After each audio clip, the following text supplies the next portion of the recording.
My stepmom manipulated my dad into kicking me out for my pregnant stepsister. Years later, he was homeless and begging for my help. It started at dinner with my father, my stepmother Cecilia, and my stepsister Dawn. My father cleared his throat and said they needed to discuss something important with me. Before he could even finish his sentence, Cecilia jumped in. She said they needed my room for Dawn and her husband Robert since she was pregnant. I actually laughed at first, thinking it was some kind of weird joke. I've lived in that room my entire life. My mom and I painted the walls together when I was 10. All of my memories are in that room. But when no one else laughed, I realized they were serious. I tried to stay calm. I reminded them that I had been contributing to household expenses for the past 2 years while attending college. I was paying rent, helping with utilities, even buying groceries sometimes. Cecilia's face turned this scary shade of red. She slammed both hands on the table, making all the plates jump, and stood up so fast her chair fell backward. She pointed her finger in my face and started screaming about how I was being selfish and ungrateful, how Dawn needed the space more than me, how I was old enough to live on my own. My father just sat there the entire time, pushing his food around his plate like it was the most interesting thing in the world. Dawn had this little smirk on her face. I realized she'd known about this. They'd probably planned it all out before dinner. I guess I should give some background here. My mom passed away when I was 12 after a long battle with cancer. She was the kind of mom who packed surprise notes in my lunch and never missed a single baseball game. After she died, my dad was lost. He threw himself into his work at the law firm, and I barely saw him. Then he met Cecilia at some work function when I was 13, and they got married less than a year later. Dawn came to live with us, and suddenly I had a new family whether I wanted one or not. Things were okay for the first few months. Cecilia tried to play happy families, decorating the house and making big Sunday dinners, but it didn't last long. She started making these little comments at first. How messy teenage boys are, how much space I took up,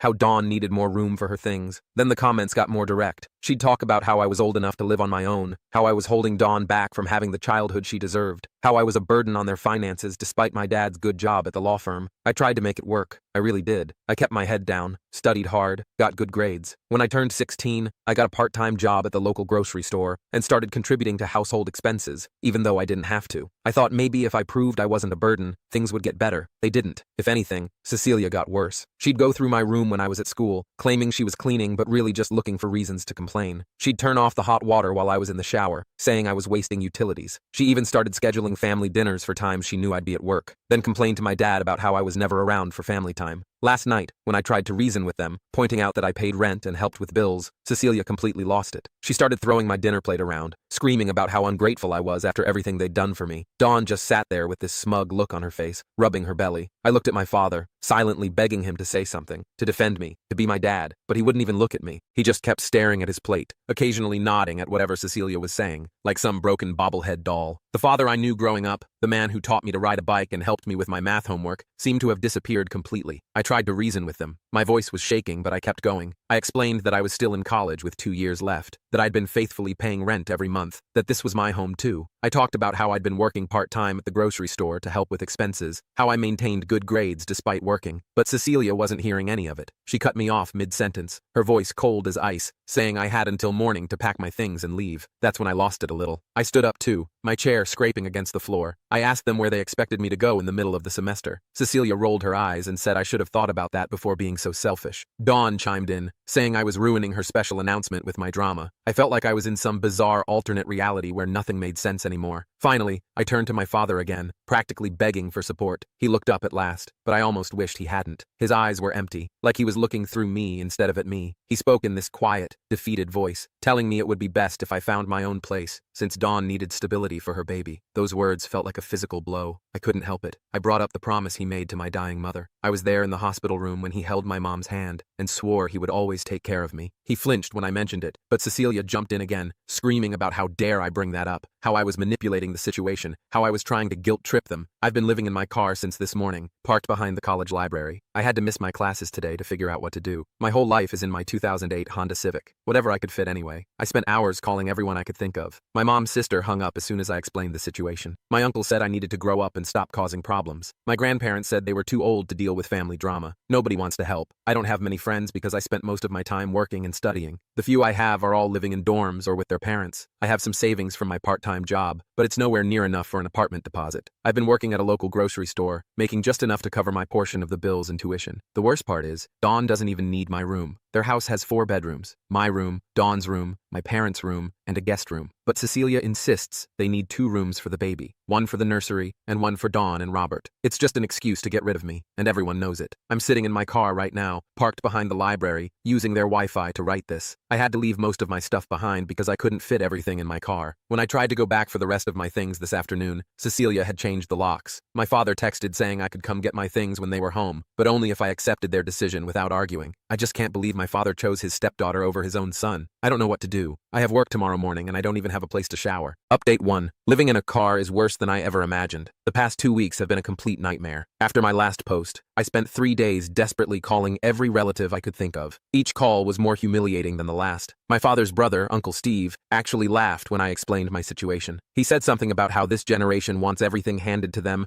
then told me I was old enough to figure things out on my own. This is the same uncle who lived in my grandparents' basement until he was 35. I even tried calling my mom's best friend, Linda, who used to be like a second mother to me. She would take me for ice cream after mom's chemo sessions and let me cry in her car where dad couldn't see. But when I called her, she just kept saying she couldn't get involved because her real estate business depends on referrals from my father's law firm. Money matters more than the kid she used to call her bonus son, I guess. The reality of being homeless hit hard the first night I couldn't find a safe place to park. I ended up in a Walmart parking lot, too scared to sleep. Every car that drove by made me jump. I've been rotating between different parking lots so security doesn't catch on. The library during the day for Wi-Fi, the 24-hour gym at night so I can use their showers in the morning, sometimes the park when I need quiet to study. My grades are tanking. I got a 52 on my economics midterm because I couldn't focus. Kept thinking about where I'd sleep that night instead of supply and demand curves. My calculus professor pulled me aside after class to ask if everything was okay because I fell asleep during his lecture. I couldn't tell him I was exhausted from staying awake all night because some guys were acting sketchy around my car. I picked up a second job at this 24-hour diner near campus. The pay is terrible and the manager's a jerk, but they let us eat the canceled orders and I need the money for an apartment deposit. That's actually where something good finally happened. I met Drake, another server there. He noticed I kept taking extra shifts and staying late to eat leftover food. One slow night, he asked about my story, and I ended up telling him everything. Turns out Drake lost both his parents in a car crash last year. He's been living in a small trailer and working full-time while trying to save money for trade school. When he heard about my situation, he offered to let me stay with him if I split the rent. Said he could use help with bills anyway. It's the first kind thing anyone's done for me since this started. Last weekend, I went back to get the rest of my things from the house. That was a special kind of hell. Cecilia followed me around the entire time like I was some kind of criminal, checking every box and bag to make sure I wasn't stealing anything, as if I'd want anything from them at this point. The worst part was seeing Dawn in my old room with her Pinterest boards and paint samples, already planning the nursery. She was pointing at the wall my mom and I had painted together when I was 10, talking about how she wanted to do a cloud theme there. My father was home, but he might as well have been a ghost. Walked right past me like I was invisible. I learned something interesting though. Mrs. Chen from next door caught me as I was loading the last box into my car. She's lived there since before mom died and always brings me leftovers when she makes dumplings. She told me Robert actually moved in 2 weeks before they kicked me out. They'd been planning this whole thing for a while. Then she dropped the real bomb. She overheard Dawn bragging to her friend on the porch about how easy it was to get rid of me. Apparently, Dawn had been pushing Cecilia for months to kick me out, saying she needed more space for her growing family. Mrs. Chen apologized for not warning me sooner. She slipped me a container of dumplings and her phone number, telling me to call if I ever need anything. The betrayal hurts worse than sleeping in my car. When Cecilia first moved in, Dawn and I actually got along great. We'd stay up late watching horror movies and swapping stories. She'd come to me for advice about boys, and I'd help her with her math homework. I covered for her countless times when she snuck out to see Robert, lent her money she never paid back, even took the blame when she dented Dad's car. I really thought we were friends, maybe even real siblings. Now I realize she was just using me until she didn't need me anymore. I'm moving into Drake's trailer tomorrow. It's small and in a pretty rough area, but anything's better than my car at this point. Had to drop 2 of my classes because I can't handle a full course load while working both jobs. The diner gig barely pays enough to cover half the trailer rent, and I need the grocery store job for food and gas. But I'm not giving up on my degree, even if it takes me longer to finish. My father hasn't called once to check if I'm okay. The only contact I've had from any of them is a text from Cecilia yesterday, demanding I change my mailing address because my college letters are cluttering their mailbox. She ended it with a smiley face emoji. I didn't respond. Update 2. Life has fallen into a rough routine. I'm still living with Drake in his trailer, working both jobs, and somehow managing to stay in school part-time. The trailer's heating broke last week and the landlord won't fix it, so we've been sleeping in layers of clothes, but at least it's a roof over my head. Drake's been teaching me how to cook with cheap ingredients. Turns out you can make a lot of different meals with rice and beans. But something happened last week that turned my world upside down again. I was restocking shelves at the grocery store when I saw Margaret, my father's secretary of 15 years. She's known me since I was a kid, used to keep candy in her desk for when Dad would bring me to the office. When she saw me, she looked like she'd seen a ghost. She tried to leave quickly, practically running down the cereal aisle, but then she stopped, turned around, and came back. She looked nervous, kept glancing around like someone might see her talking to me. Then she dropped a bomb that made everything so much worse. Dawn isn't pregnant. She never was. She and Robert had been trying for months but couldn't conceive. They used the pregnancy lie to convince my father to kick me out because they wanted my room. Margaret overheard Dawn laughing about it with Robert in my father's office, bragging about how well their plan worked. I felt like I was going to throw up right there in the middle of my shift. All those nights sleeping in my car, dropping my classes, working until my feet felt like they were bleeding, all because of a lie. But that wasn't even the worst part. Margaret told me my father found out about the lie 2 weeks after I left. 2 weeks. He knew I was sleeping in my car, struggling to survive, all because of a fake pregnancy, and he did nothing. I couldn't help myself. I texted him right there in the middle of my shift. I asked him how he could let me stay homeless knowing Dawn had lied. His response made me want to scream. He wrote back saying it didn't matter because Dawn and Robert were trying to have a baby anyway, so they still needed the space. He added that I was being dramatic about the homeless thing because I could have found an apartment if I really wanted to, as if I had the money for first and last month's rent plus security deposit while trying to pay for college. Speaking of college, I decided to check on my college fund, the one my mother set up before she died. She'd been saving for my education since I was born, adding to it every month even when she got sick. The account had enough to cover my remaining 2 years of tuition, but when I called the bank, they told me the account had been emptied 3 months ago. My father, as the trustee, withdrew everything right around the time Dawn and Robert moved in. The bank representative was actually really nice when she heard my story. She pulled up the records and told me my father transferred all the money to a new account. She couldn't tell me exactly where it went, but she did hint that large payments were made to several furniture stores and a contractor right after. They used my college fund, the money my dying mother saved for me, to renovate my old room for Dawn and Robert's fake baby. Drake says I should report my father for misusing the trust fund. He even found a legal aid office that might be able to help, but I just don't have the energy for a legal battle right now. Between my 2 jobs, my remaining classes, and just trying to survive, I can barely keep my eyes open most days. The trailer's cold, the neighborhood's rough, and sometimes we can hear gunshots at night, but it's still better than my car. I did something stupid yesterday. I drove by my old house. There's a big dumpster in the driveway and construction vehicles parked outside. Through the window,